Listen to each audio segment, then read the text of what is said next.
Bonjour les Vierges, très heureuse de vous retrouver pour ce petit temps introspectif. Laissez place à de nouvelles énergies. Quittez, lâchez prise sur des énergies anciennes pour préparer l'avenir. Voilà un petit peu le défi de cette mini guidance qui j'espère vous aidera pour ce week-end un petit peu particulier. Allez, ça veut parler. Gaïa, s'il te plaît. Pour les Vierges, s'il te plaît. Pour le signe de la Vierge, quelles sont les énergies à laisser? Quelles sont les énergies à favoriser? Alors, quel lâcher prise pour quelle énergie, s'il te plaît, Gaïa, pour le signe de la Vierge? Quelle énergie à accueillir? Du mal à dire.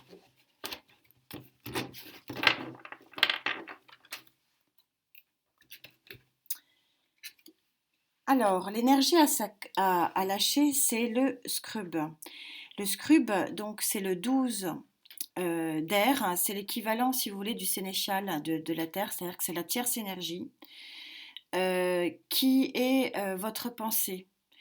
Souvent, le script, c'est celui qui vous fait avancer parce qu'il vous fait vraiment progresser dans l'analyse, dans l'introspection. Et donc, il est souvent un bon lien avec le futur. Si on vous demande en négatif, en énergie à lâcher prise, ça veut dire que probablement sur ces derniers mois, voire peut-être certains d'entre vous sur cette dernière année, vous avez été beaucoup trop dans le mental et beaucoup trop happé finalement par des énergies et une psychologie finalement qui ne vous sied pas, qui ne vous sied plus en tout cas. Et c'est ça qu'il faut que vous lâchiez prise. Donc peut-être un mental un petit peu trop présent en ce qui vous concerne. Sur l'énergie sur laquelle il faut que vous travaillez, que vous accueillez, qui est positive pour vous, pour accueillir 2022, c'est le roi d'eau. Alors le roi d'eau, c'est l'équivalent du roi de coupe. Le roi d'eau, il est bienveillant. Il est bienveillant, je vous rappelle que les cartes ne sont pas sexuées, vous adaptez en genre, mais c'est en fait peut-être accueillir quelqu'un qui, sur le plan sentimental et affectif, ne demande qu'à vivre. Voilà, voilà ce qu'on me dit. Et que à trop mentaliser les choses, bah, finalement, vous ne vivez rien. On va essayer de préciser, hein, bien sûr, avec le rider, s'il vous plaît, pour le signe de la Vierge. Mes guides, est-ce qu'on peut préciser l'énergie à lâcher du scribe, donc celui qui pense trop? Ça vous correspond quand même bien, ami Vierge, hein. Je ne veux pas avoir l'air, vous avez plein de qualités, mais c'est vrai que vous mentalisez énormément les choses et peut-être un peu trop. Et donc, ce qu'il faut accueillir, hein, avec générosité, visiblement, c'est une énergie très affective, hein, très sensorielle, me dit-on. Alors, pour ceux qui me suivent, et je vous en remercie, hein, mille gratitudes, j'aime vous lire, hein, c'est un vrai bonheur cette connexion. Vous savez que je suis une des rares à ne pas aimer le cavalier de Pentacle, parce que bien qu'il amène souvent une bonne nouvelle, il est super lent. Vous voyez que c'est un cheval qui est à l'arrêt. Alors, associé au scribe, je comprends encore mieux pourquoi Gaïa vous a sorti le scribe. C'est tout simplement pour dire qu'il y a une lenteur chez vous euh, qui vous freine terriblement. Et que cette lenteur qui vous freine finalement dans votre action et finalement dans votre futur, c'est votre mental. Voilà ce que cette association de cartes veut dire. Que votre mental vous prive finalement peut-être d'avancer de façon bien plus fluide dans la vie. Et cette carte du 3 d'épée, qui est une carte de blessure émotionnelle hein, intense, hein, forte, hein, on voit ces 3 épées transpercer un cœur, associée avec ce roi de coupe, ce roi de cœur, ce roi d'eau, c'est clairement le fait de dire que vous avez probablement fortement mentalisé une blessure et qu'elle est tellement inscrite chez vous que vous en oubliez finalement qu'on peut vous offrir, ce qu'une tierce énergie peut éventuellement vous offrir. Et donc il y a un gros travail ici, puisque 2022, c'est en numérologie le 6, et le 6, c'est la victoire déjà sur le tarot, et en plus le 6, si vous voulez, en année 2022, c'est la victoire sentimentale, c'est la victoire affective, c'est aussi l'avancée des travaux peut-être concrets que on a commencé à mener en 2020. T1, pardon.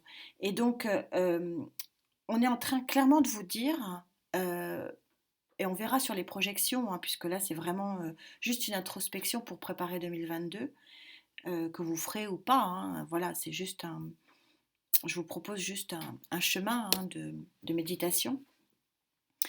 C'est de dire qu'il y a quelque chose de bon qui arrive, hein, clairement avec ce roi de coupe, hein. Mais que si vous ne lâchez pas prise sur vos émotions, ben, vous ne pourrez pas du tout en profiter. Voilà. Alors on va essayer sur une troisième ligne d'aller plus en précision si c'est possible, quoique là je trouve quand même déjà avec 2 lignes euh, que la lecture est très très fluide et très claire. Allez mes guides, est-ce qu'on peut encore aller un petit peu plus dans la précision, donc sur ce lâcher prise mental, hein, du coup, hein.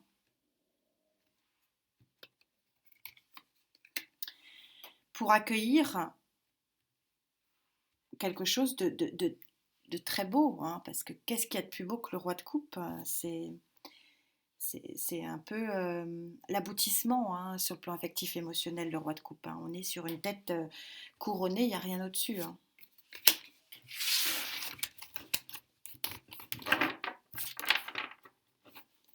Ah, il y a un joli dot deck. Alors, vous avez l'arcane majeur numéro 4. Si je vous la mets à l'envers, c'est quand même... bon. Sachant qu'on est dans le négatif, donc je vais le lire dans le négatif. Vous êtes... on retrouve ça, c'est-à-dire qu'il y a un pouvoir, hein, puisque bon, le 4 c'est l'empereur, donc c'est le pouvoir, peut-être même plus que ça, la coercition, hein, le côté pratiquement vindicatif des choses. Vous êtes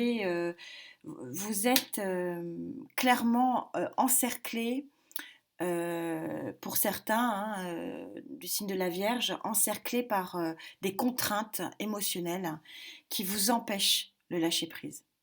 Et on est super synchro.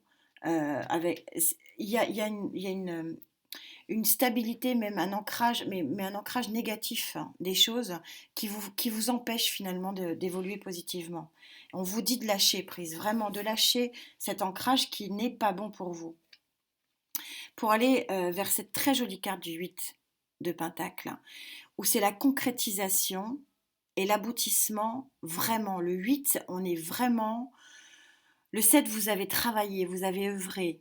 Le 8, vous commencez vraiment à pouvoir profiter des fruits de votre travail. Mais pour ça, il faut absolument que vous lâchiez prise. On va voir, c'est intéressant, vu qu'on est... pour vous aussi, j'ai envie de dire, mais c'est tellement normal avec l'année 2022. Tellement normal. Sur la signification numérologique de 2022, qu'on soit sur l'affect. Mais là, on est super synchro. Je vais voir si Love Tarot va dans ce sens-là. Parce qu'on a véritablement une blessure émotionnelle qu'il faut que vous refermiez définitivement. Et ça vous permettra d'accueillir quelque chose de vraiment super ici.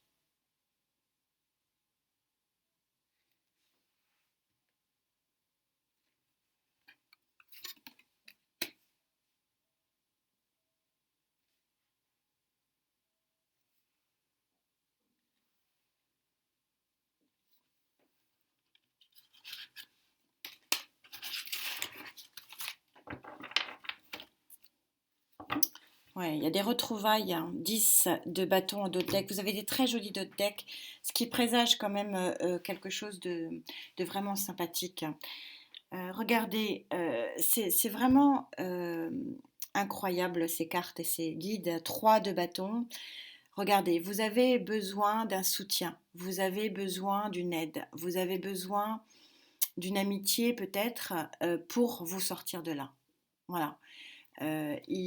Vous êtes entouré et vous avez besoin de cet entourage pour vous aider à sortir finalement de cet immobilisme qui vous empêche de profiter des choses.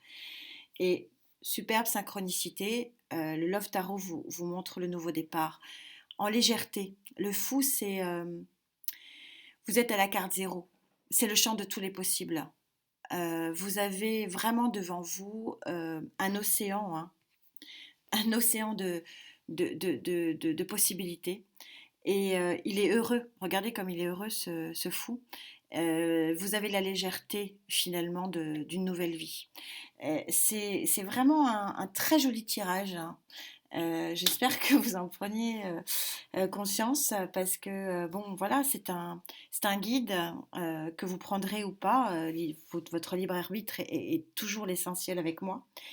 Mais en tout cas, c'est intéressant de voir qu'il y a quelque chose de vraiment joli qui peut effectivement vous permettre de tourner une jolie page. Euh, Peut-être qui s'est terminée en blessure, mais on me dit qu'elle était jolie. Mais les pages se tournent et tout, vous savez que le livre, on est content de tourner les pages pour voir la suite.